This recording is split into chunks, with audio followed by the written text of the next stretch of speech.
Hey, what's going on, everybody? It's Rich Perez welcoming you back into another dose of your weekly rundown. Joined in, as always, my co-host, my brother from another, all the way from the UK, Son Davis. How you doing, Kay? I'm doing good. How you doing today? I'm doing good, man. I thought it was gonna rain.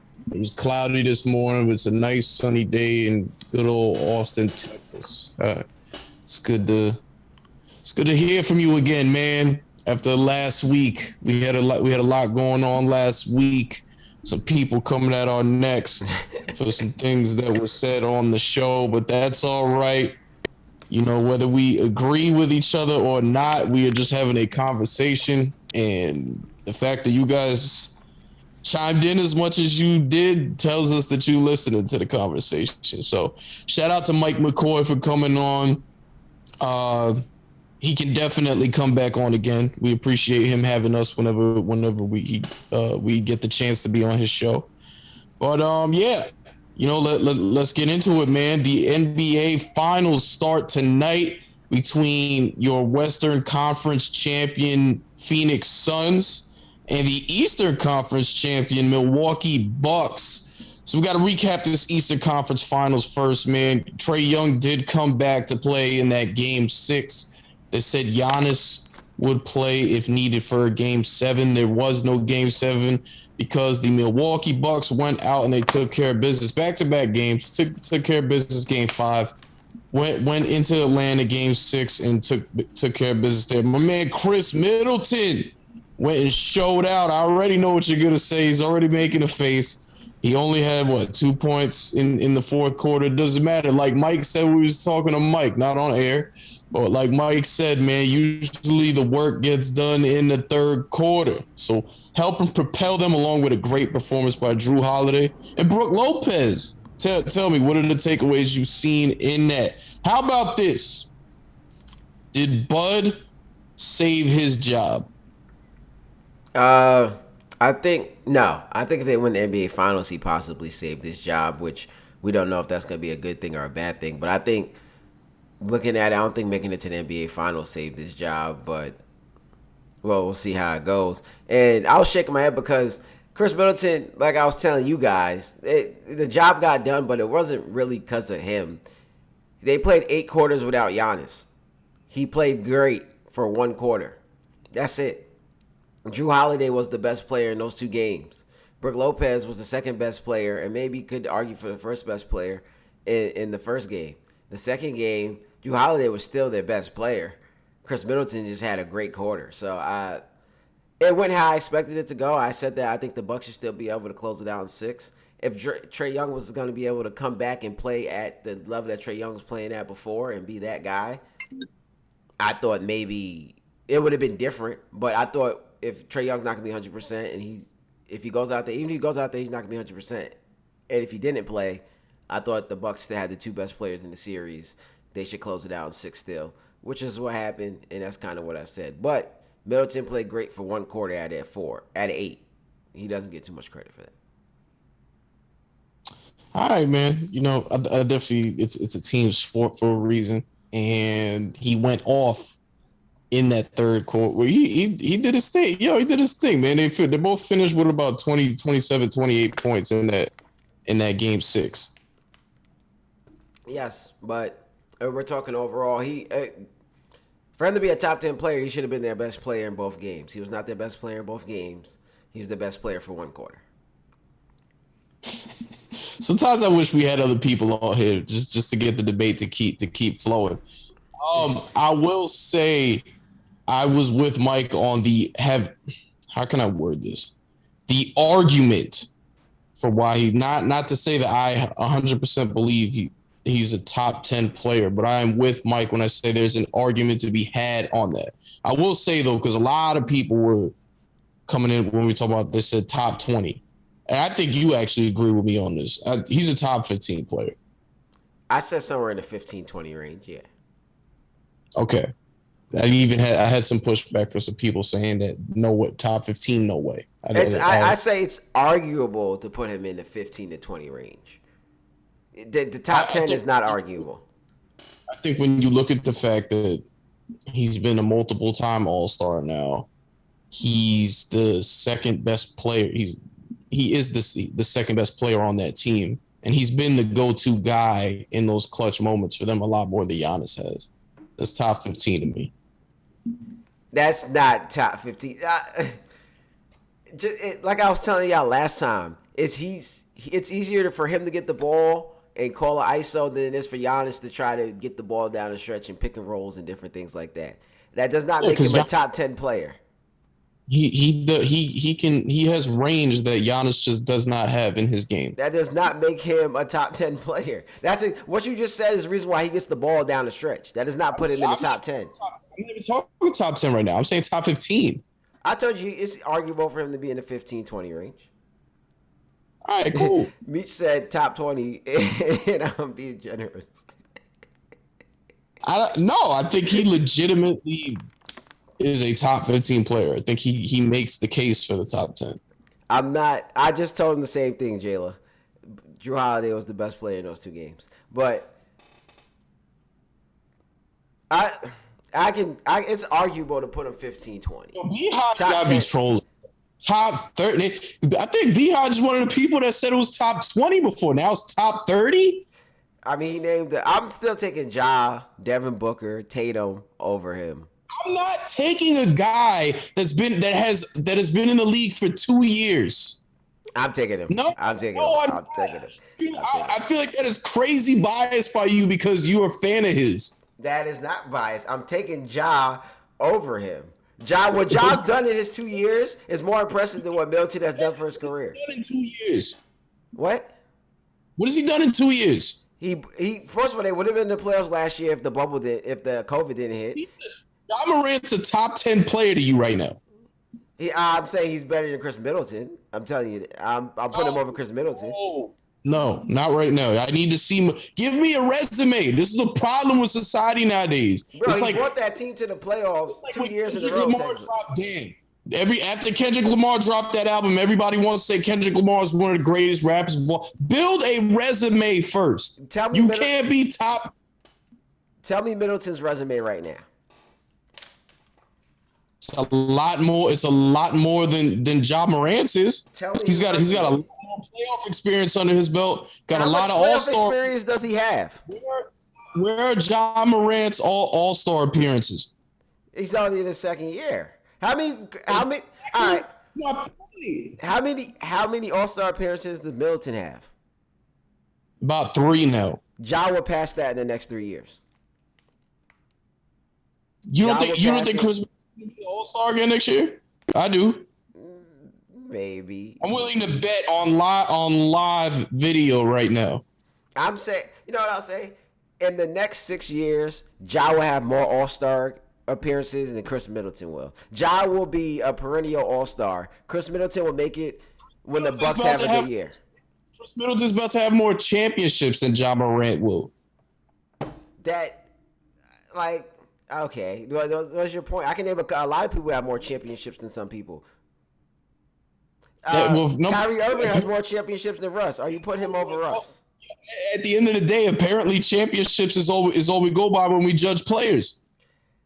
Kyrie has more championships than Russ. Are you putting him over Russ? Yeah, I actually would put, but not just because of championships. I'll put Kyrie over Russ because I think he's one of the most talented players in the game.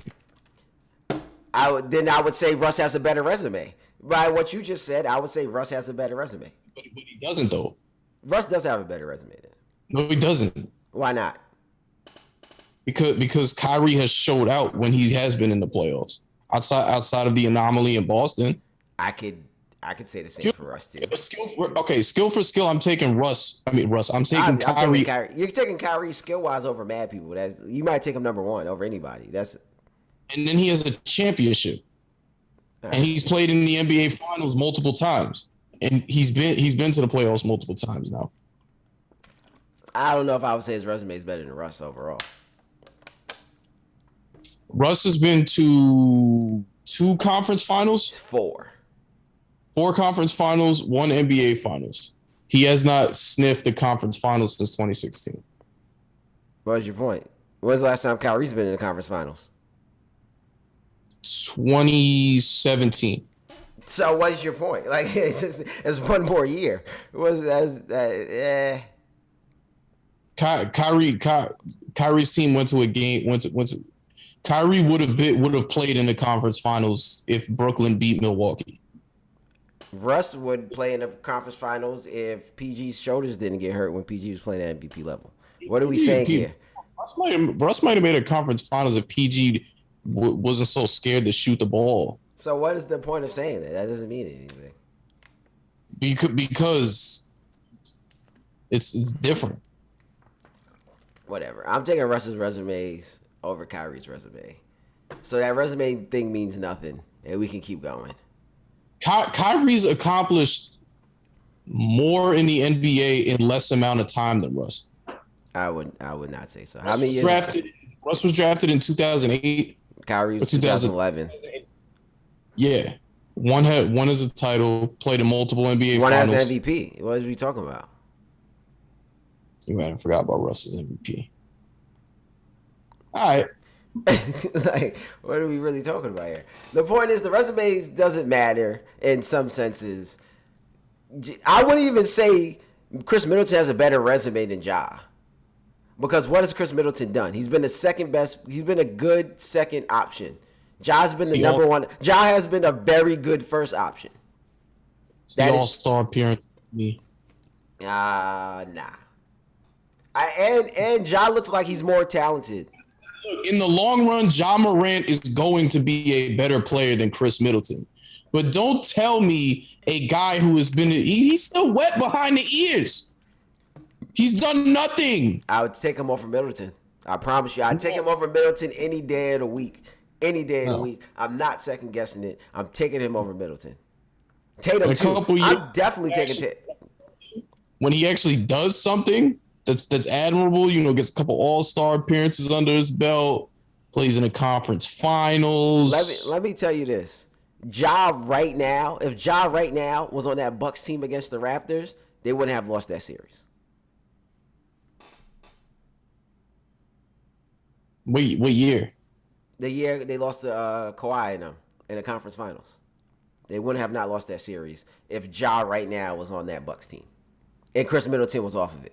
Middleton's a better player now than he was at that time. Whatever. That was one of the things that me and Mike were talking about when we were talking about how he got to where he is right now. So let me say it this way. If you swap Ja and Middleton right now, the Bucks would be the heavy favorite in this NBA Finals right now. Hell no. Yes. No way. Yes. No way. They would be the heavy favorites in this NBA Finals right now. Right now. With a healthy Giannis. Chris Paul's Ja Morant cookies, bro. What do you mean? No. Barbecue chicken alert. No, they probably wouldn't even be guarding each other.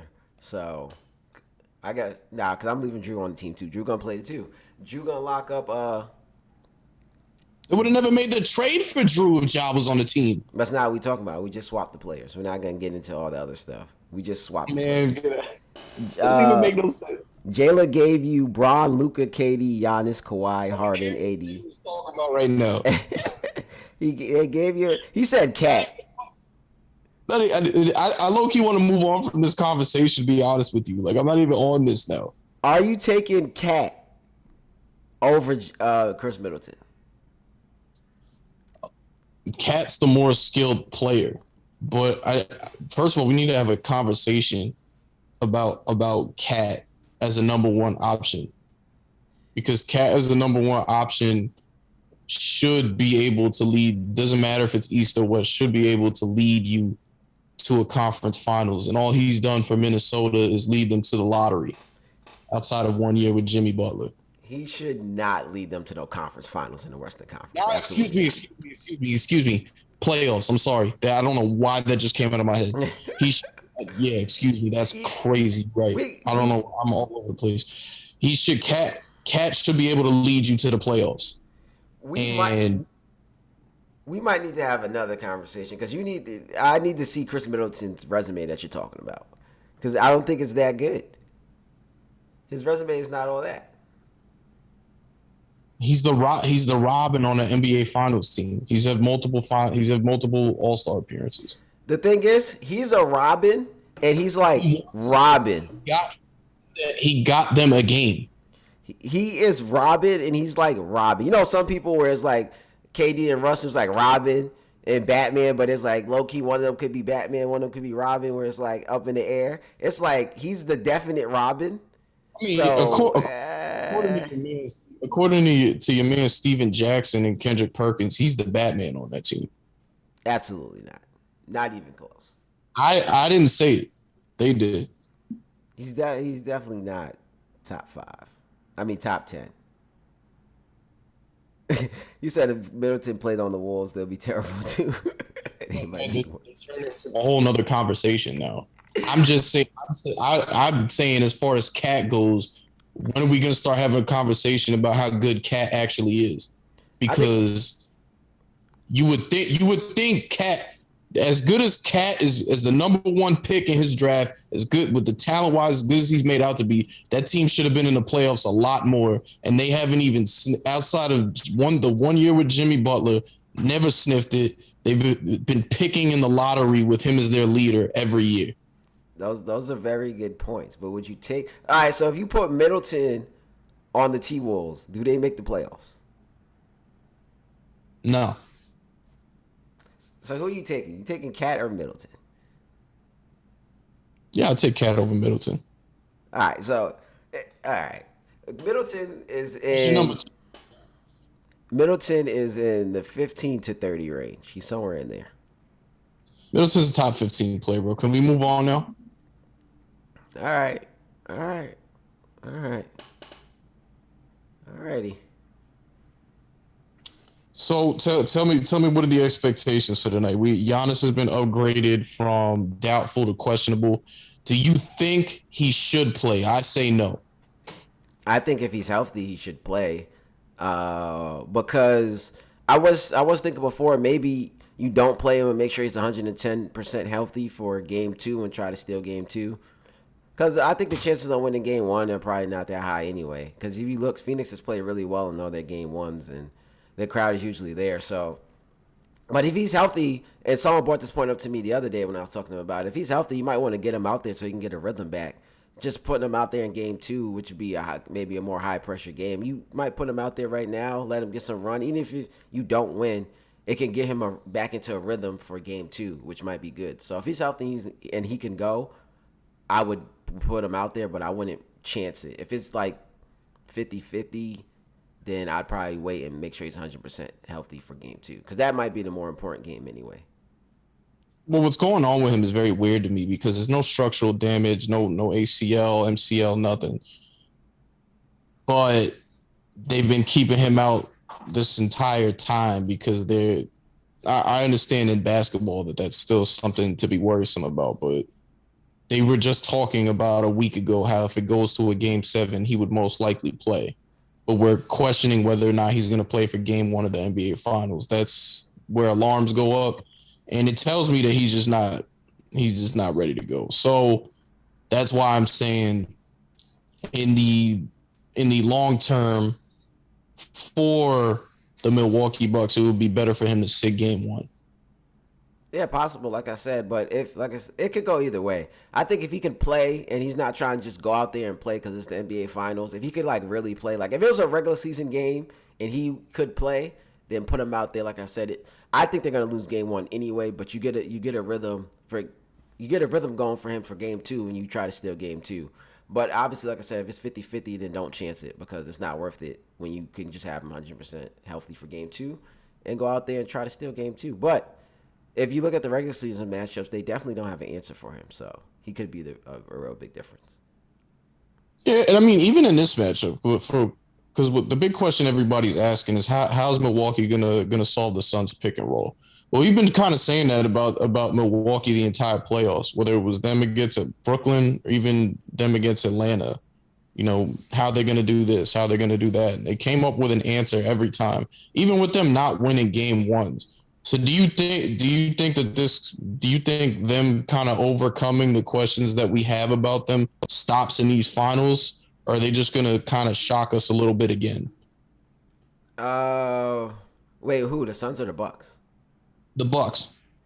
No, I think the Bucks have more things they need to answer than the Suns do. I think one, they need to know if Giannis is That's what I'm healthy. saying. That's what I'm saying because we've had these questions about them throughout the playoffs on how were they going to solve the things that Brooklyn did or some of the challenges that Atlanta possessed against them. But they came with answers that we weren't expecting both times.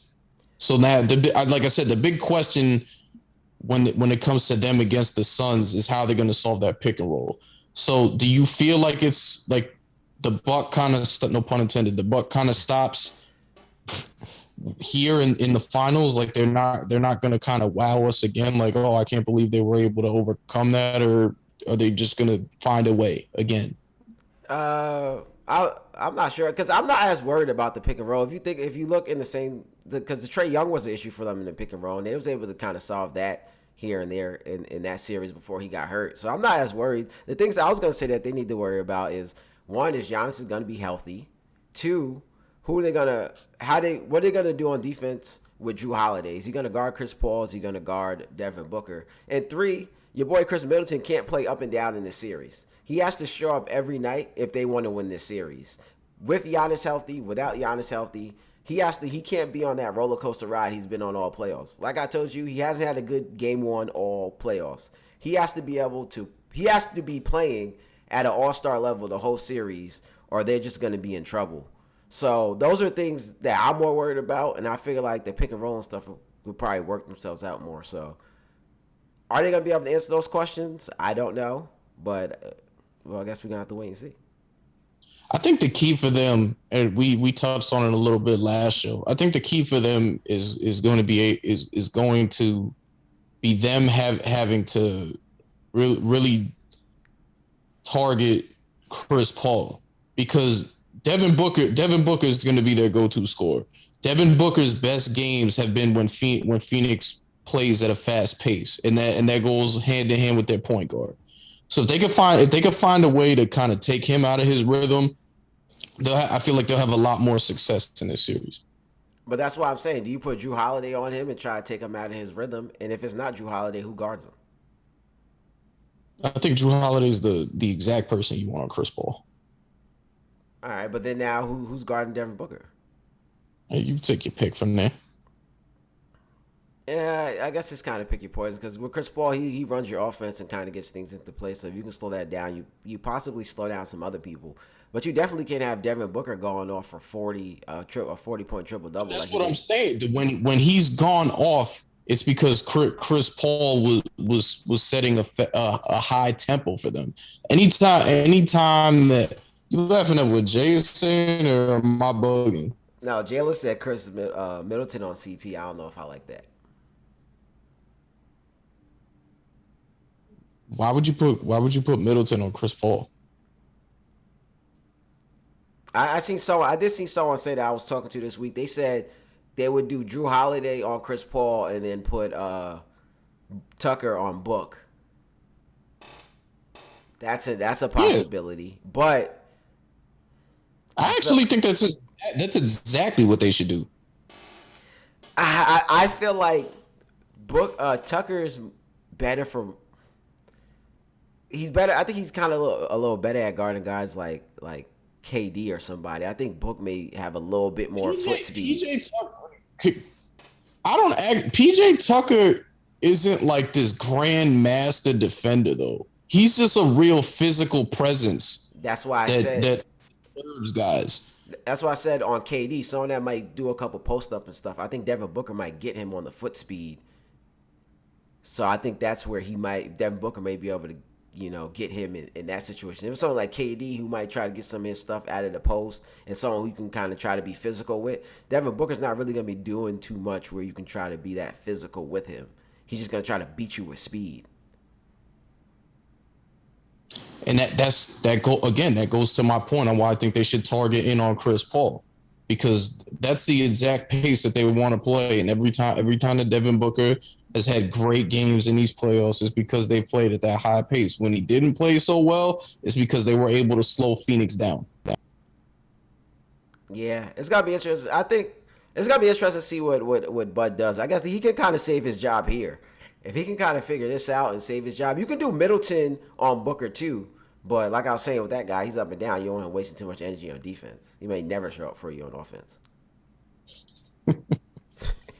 Oh man, did you get a chance? Did you? Oh, okay. Here's a good one. Did you get a chance to see Bud's comments when they asked if he got any advice from Pop going into the finals? And whether you did or you didn't, does this solidify more of Pop being one of the greatest coaches the league's ever seen because of his coaching tree?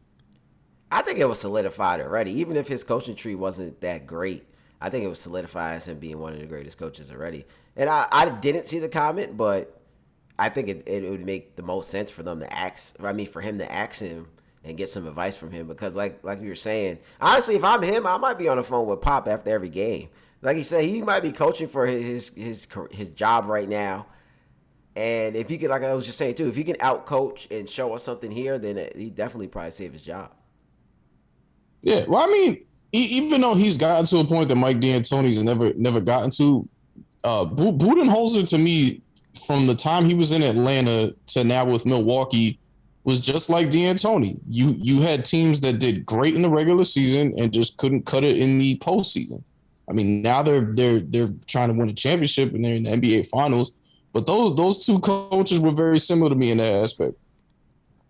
Yeah, I can see what you're talking about, but he's like I say, he's coaching for his job right now. So I'm on the phone with Pop every night trying to figure it out. That guy's been here what 6 times or something. I'm on the phone with him every night.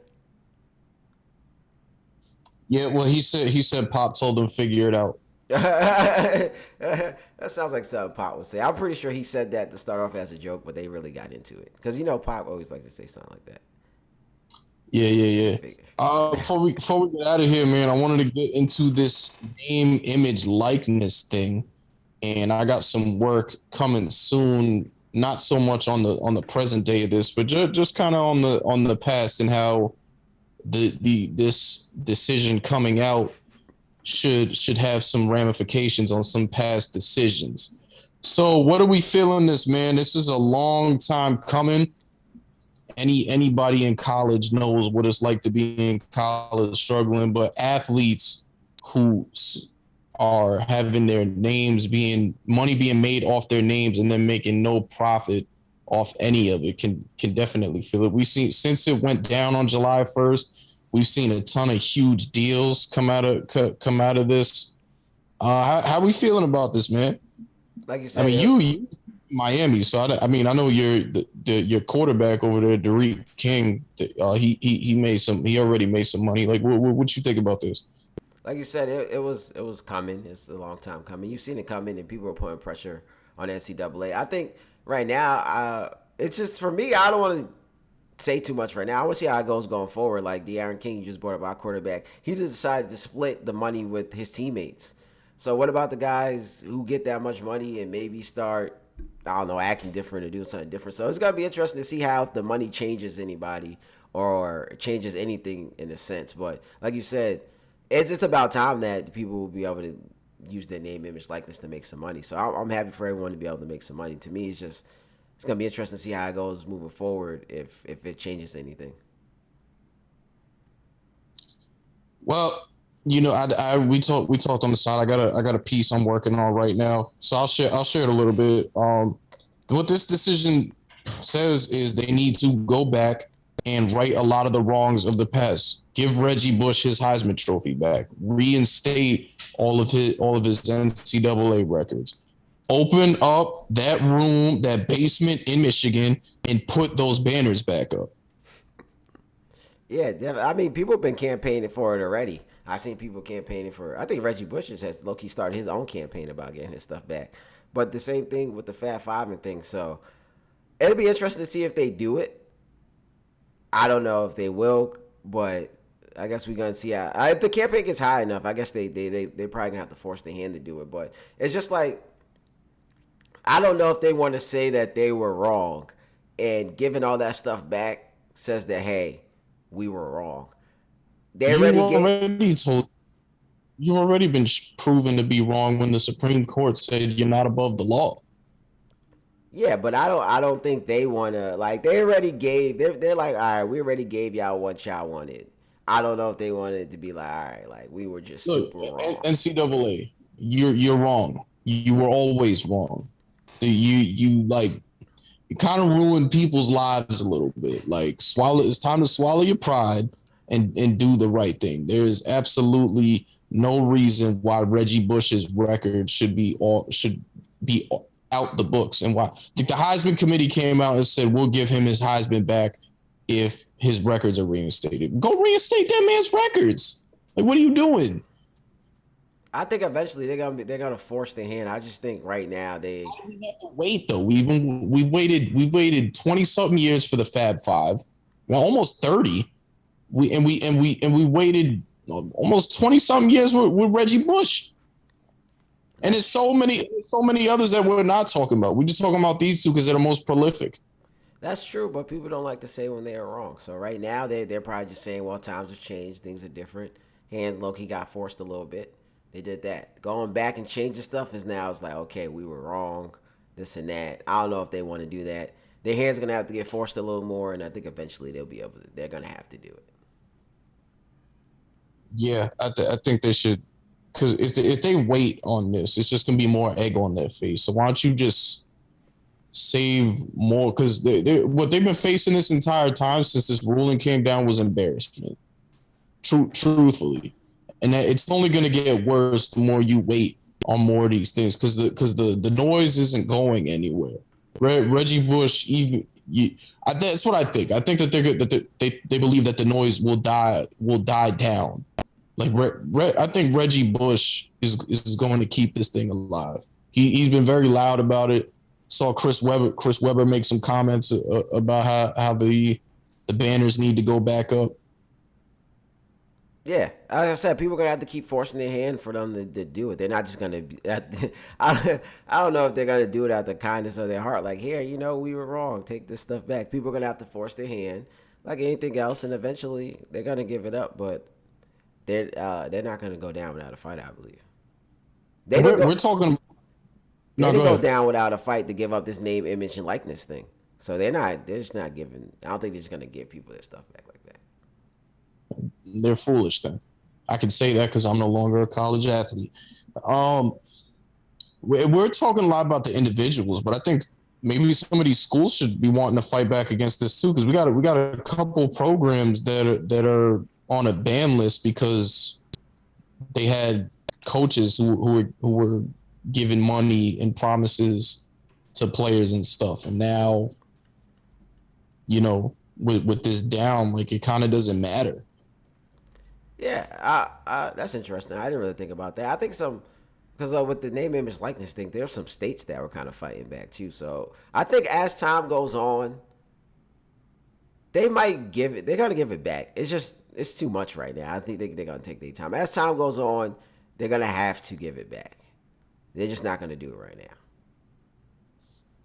All right. Are you paying attention to anything with the draft? The NBA draft? Yeah.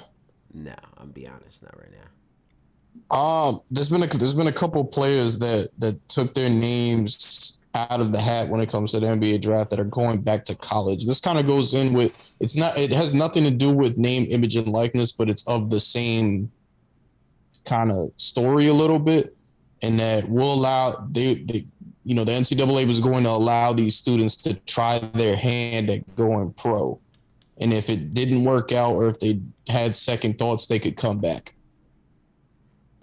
Yeah, that rule's been there for a while. It's been there for a couple of years now. A lot of people can enter their name. Like for the last couple of years, you can enter your name into the draft. It's like a deadline. You can take your name out. You can go to the combine and everything. That's been there for a little bit. Yeah, but not go not.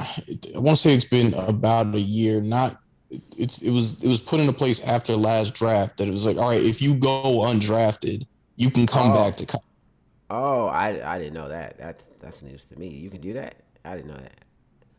It's new. Oh, that's interesting. I didn't know they did that. I did not know they did that at all. It's a newer thing. So I've seen a couple guys that kind of pulled back on it. This center from Illinois, I forget his name. he actually came back, but he's not gonna go back to Illinois. He's transferring, and there's a lot of noise about him going to Kentucky, and he let it be known that it's pretty not saying he's going to Kentucky, but the noise about him possibly going there is true. Yeah, a lot of people who put their name into the draft, a lot of them transfer. The same thing happened at Syracuse with Quincy Guerrier. A lot of people who put their name in the hat, they ended up putting their name in the transfer portal too. So if they ended up coming back, they were transferring. But I think that's also part of the new transfer rules that we have gotten into a lot of times. So I think those two rules are making a big change. So I think even because when you enter your name into actually no, I don't think it works like that with the draft. Forget it. I changed my mind. That was the Okay. transfer pool. That was the transfer pool. I was about to say something else. Yeah, I think people, I guess some people wanted to leave their schools too because Chris Gary transferred to Oregon, which Dior just transferred to Oregon too. That's interesting. I just realized that. I don't even want to talk about Dior, man. That made absolutely no sense to me at all. Yeah, Yes, I'm a salty Syracuse fan saying that, but objectively speaking, it still makes no sense. yeah. I didn't get it either, but a lot of people enter their name into the draft and they'll come back and enter their name into the transfer portal too. Like I said, it's just more towards the transfer portal rules too. A lot of people are just leaving. Before we get out of here, man, this came up about an hour ago. Former first round pick of the New England Patriots, N'Keal Harry, has requested a trade. It's big news because N'Keal Harry was like the first receiver in a while that Belichick used a first round pick on to bring over there. Now he played with Tom Brady, things didn't work out. He's played with Cam. No, it just hasn't really worked out. But you got to figure, you would figure with this year coming in with all the money that they spent bringing in those tight ends, Nelson Aguilar, I can't even say that one with a straight face. Bringing those guys in, that it will open up the offense for him a little bit to where he could have some success. But I'd like to know more about this story and exactly why he's requesting a trade. Maybe he just feels like I know his agent came out and said it's just time for a fresh start, but maybe he didn't want to give it a chance to see if he could blossom with all these new pieces around him. Maybe he felt left out of the shuffle. I think it's too early to tell. With these type of things, there might be something going on behind the closed doors that we don't know about. Maybe something going on with the franchise. Maybe something going on with the coach too. Maybe he's not getting along with Belichick. So I think as time goes on, more rumors and stuff are going to come out, and we're going to figure out maybe what the truth is. Like you said, I don't see why he wouldn't wait and maybe try to see with all the moves that he made, all the moves that was made with the team and different things like that to see if things will work out. But to me, this says there's something else going on that we don't know about. So we're gonna have to wait and see. It would be shocking if it was him not getting along with Belichick, because outside of Tom Brady, we've never heard a player come out and say that they just didn't like Belichick or didn't get along with Belichick. That's true, but anything is possible. He could be. It could have been a lot of players who didn't like Belichick and probably just never came out and said it or something. So who knows? It could be something else. It could be a GM issue. Maybe he doesn't like living there. I don't know this guy, but I feel like this just Somebody says doesn't like living in Boston. some people don't like living in Boston. It's cold. It was a joke. I might not live there no more, but I'm still from New York, so when I can take my jabs, I do it. Yeah, so I think something else is going on behind closed doors. We just gonna have to wait and see. The rumor, like you said, just came out like an hour ago. So as time about to like the end of this week, there's gonna be more stuff going on about why he wants to be out. Yeah. Shout out Malika Andrews covering the NBA Finals, and that's all I have to say about that. Shout out to her. Shout out Maria Taylor. Keep doing the good work you're doing over there. Facts. I double that. But you did not give us your picks for the finals. I'm picking. I told you guys when I think we had Mike on. I'm picking the Milwaukee Bucks in 7. I'm taking the I Bucks. think regardless of who wins, we're getting a 7-game series. I'm kind of on the same thing with you. I think it's going to be a very close series. Like I was kind of saying earlier, I think the Bucks may have more answers that they need to kind of figure out. Pick and roll is going to be an issue, like you said, but I think Middleton can't play up and down. That's something they're going to have to figure out how they can get him rolling every game. Giannis's health, is he going to be healthy? And how did they go about guarding these two guards? Because Drew Holiday can only guard one of them. You have to figure out who's going to guard the other one. I think the Suns have some issues, especially if Giannis plays. They got to figure out who guards Giannis. I think Crowder is probably the option. He was the one who guarded AD. But I think Crowder may be just a little too small, especially with the way Giannis plays. And they're going to try to put Crowder on him because Crowder can maybe, you know how Crowder plays. He tries to kind of bully you a little bit. But I think Ayton will be too slow. So, and if, like I said, you look at the regular season games, Giannis averaged 40 against them. So they have something that they need to figure out there. With all that being said, I think it's going to be a close series too. I think it's going 7 either way. I am very torn. I think it's going to be real close. But I'm going to go Phoenix in 7 for the fact that they have home court advantage, and it's going to be that close. You could also say they have the only player in the series with finals experience in Jay Crowder. I actually did see a stat that said on both teams there's someone who didn't win the championship. So this year, no matter which team wins, there's going to be all new champions on the team. So that's good to see. We're getting old, man. Was it last year was the first finals where, like, there was no teammate of Shaq's? No, I think it's this year. That's this year. No, I think it was last year. Last year was like the first. I just seen it come. Someone sent it to me the other day. It's this year. It's definitely this year. I could have sworn it was last year. Rondo was on the team on the Lakers last year. He played Rondo in Boston. He played with Shaq in Boston. Was it the year before? I feel like it was like. I don't feel like this was the first year. There was no. I can send you the tweet. It's definitely this year. It was 2019. I can send you the tweet. It's this year. This is the first year. Right. First year. Guess I'm wrong. Yeah, either way, we're getting old, man. No. First year. No, the year before that was the first finals with no LeBron or Steph Curry since 20. Wait, what year? 2019? 2019 was the first year that we had a finals where it was wasn't the Warriors in the championship 2019? They played the Raptors.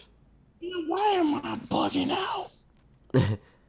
I think this is the first year without Steph or Bron or KD. This is the first year since Steph and Bron and KD since 2010. I guess it was one of those like in jeopardy things. I'm out of it. As you can tell from a couple of things I said today, I'm just out of it. Today it was up very early, so same. I had to get up at 8. I was up at the same time as you, but it wasn't 8 o'clock for me. Yeah, but I got Phoenix in 7 right now. I'll be honest with y'all. This is not one of those picks where I feel real comfortable about. If I'm right, I'm still going to kind of gloat, but if I'm wrong, don't hold me to it. Yeah, I'm on the same page as you, man. To quote the great Terrence Howard in Get Rich or Die Trying, when I'm right, I'm right. When I'm wrong, I could have been right, so I'm still right because I could have been wrong. Exactly.